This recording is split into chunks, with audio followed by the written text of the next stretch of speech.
My name is Sara Brahim. I'm a performance and visual artist.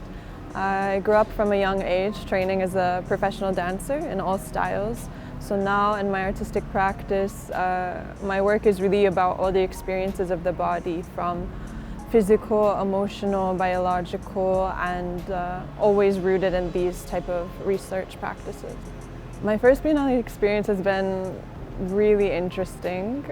For me, it's been quite an undertaking. I tried to make something that would really challenge myself.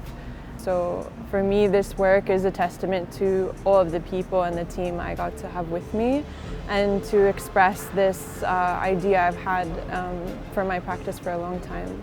So this work is called Soft Machines and Faraway Engines. It's a performance film using projection mapping. And the idea starts with the most intimate interior movement we have, which is our breath, and thinking in the way that us breathing now is evidence of the very first life that ever happened.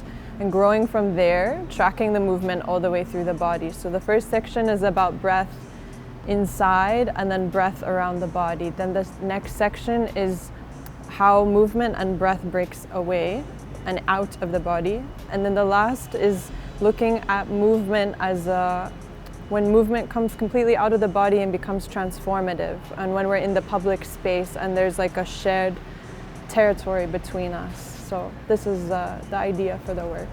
I was focusing on the respiratory system as an engine because I feel, in the last few years it's become very important, but in general, in my practice, to start from the most simple, the most prominent movement that, in our body, it never quits, our breath, it's always there for us. For me, I make work just to hope that when somebody leaves, they felt something.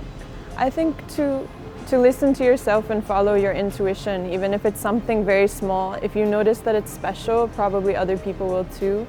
So I would follow this instinct and listen to what you find interesting.